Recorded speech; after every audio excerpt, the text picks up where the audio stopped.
If the housing market's cooled off in much of the city, the Fenway's on the upswing with ambitious plans for new development. But the area is also at risk of losing 10% of its affordable housing. That's because rental subsidy agreements are expiring for 173 units in buildings known as the Burbank Apartments. The owners are reportedly offering vouchers for subsidized rents at other locations, but residents are trying to stay in place. Joining us are one of the residents, Byron Alford, and also with us from the Fenway Community Development Corporation is the Civic Engagement Director, Sarah Horsley. Thank you both very much for being with us. Byron Alford, talk to me about your life in the Fenway. How long have you been there? I've been a resident of Burbank Apartments for 10 years. I've been employed in the area throughout the 10 years, except for last year, where I was hit by financial hardship like a lot of other people in the United States. I was laid off, and basically through the affordable housing piece at Burbank Apartments, I was able to keep my apartment there. And I guess the way that works is that you pay a certain percentage of your income? Exactly. So basically when the financial hardship happened, I was able to communicate this to the management office, and through the subsidy, my rent was reduced because of the subsidy in place through HUD. Sarah Horsley, talk to me about the cross-section of residents in these units. I mean, some people might be able to weather a move more than others, but what are we talking about here? Sure. So there, as you mentioned, there are over 170 apartments, and they range from some seniors, families, a lot of single folks, and married couples without children. And what the owner is proposing to do is to shift from apartment-based subsidies to vouchers. Now, the current tenants can actually stay at Burbank Apartments if they wish, if they qualify for a voucher. The problem that we're really concerned about is that the vouchers do not maintain the long-term affordability in the Fenway. And there are also some problems with the vouchers for the current tenants. So the tenant association, the Burbank Apartments Tenant Association, and the Fenway CDC and our other supporters are calling for the owners to maintain the long-term affordability by renewing the project-based Section 8 contract, which covers about 40% of the units. And then for the rest of the apartments, working with HUD and with others to figure out ways to maintain the long-term apartment-based subsidy rather than shifting to the vouchers. Why is it important to have the affordability in the Fenway? Because some people watching our show might say, well, as long as there's affordable housing somewhere, people can take their vouchers and maybe find it. So all right, so the Fenway's an upscale neighborhood. Get over it. Sure, I can see how some people might have that point of view. The Fenway CDC, the Tenant Association, all of us, we don't share that view. We really believe strongly that the Fenway needs to be an economically and racially and in other ways a diverse community, and that makes the Fenway what it really is. And the Fenway, as Byron mentioned, has transportation, employment resources, educational, cultural resources. We believe that those should be available for everyone, regardless of income, regardless of other background. And so the other piece is that, yes, with the vouchers, they might have affordability in other neighborhoods, but there are other problems with the vouchers, including in the current political climate.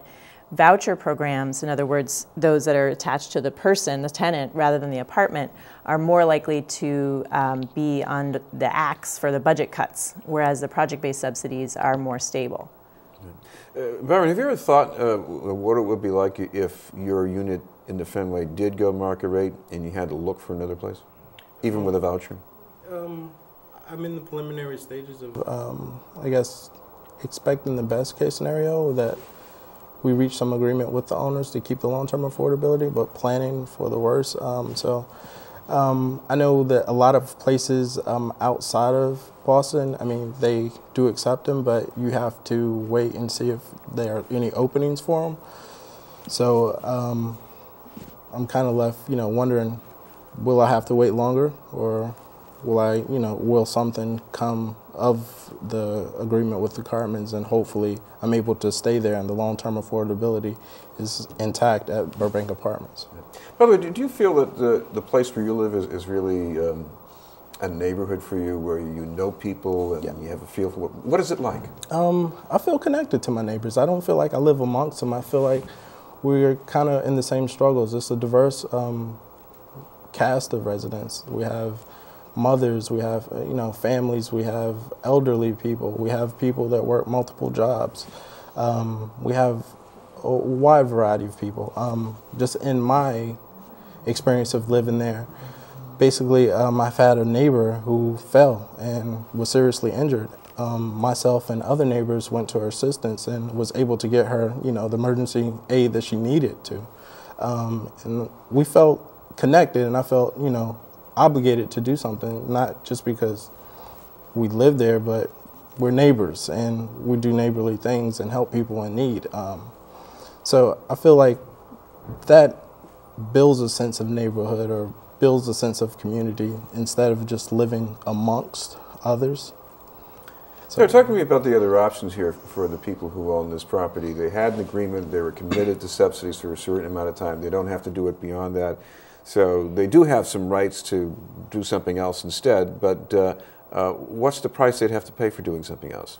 Right. So first of all, it's important to understand that there's actually two pieces to the story.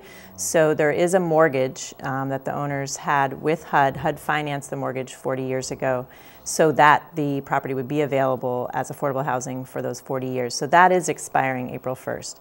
However, the project-based Section 8 contract, which is an additional program that subsidizes less than half of the units, the owners can continue that. That is not expiring in terms of the long term.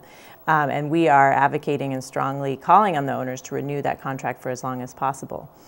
In terms of the non-Section 8 units, they can make use of other ways to keep those affordable for the long term. They can work with HUD.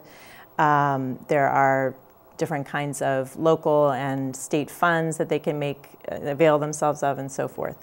The other thing that's really important to know is that the owners can actually maintain full profits and continue affordability. And that's because HUD has a program called Markup to Market, through which owners can get market rates for the rent. So in other words, the federal government pays that market rate rent, and then the tenant would only pay a third of their income. So that's we're not sure why the owners don't want to renew when they have that option to get full profits. By the way, you did try to make contact with the owners recently, a little after Valentine's Day. Tell me how that went. Yep. Were you there too, Byron? Yeah, so basically there was a rally. We delivered the Valentines to the Carmens, the owners' downtown office, where basically it was keep Fenway affordable, have a heart Carmens. So basically we supplied the Valentines and also a petition of support with signatures and letters from the community comprised of 350 members who are in agreement to keep affordability long-term in Fenway, along with other organizations as far as the YMCA and Berkeley School of Music that are all in opposition of taking the subsidies away. Interesting those institutions are signed on to this because certainly my guess is that if you converted subsidized units to market rate, I was thinking maybe students are going to move in. That's certainly a concern of the surrounding neighbors that certainly we're very happy to have many colleges and universities in the area. That's part of what makes the Fenway wonderful, and yet at the same time students sometimes are less consistent neighbors, sort of people moving in and out, not as much of that community feel as some of the longtime residents. But Berkeley, from my conversations with them and statements I've heard that folks there make, they're not only concerned about the students' housing, they're really concerned about the graduates. Berkeley, other schools in the area, their recent graduates need to have some way of affording to stay in Boston, otherwise we lose them, right? They're not going to be able to stay in Boston. And so affordable housing for moderate income and low income folks is crucial to maintain those graduates in the city as well. All right, thank you both very much. Sarah Horsley from the Fenway CDC and Byron Alford from Burbank Apartments. Up ahead, the report from Dorchester with Bill Forey.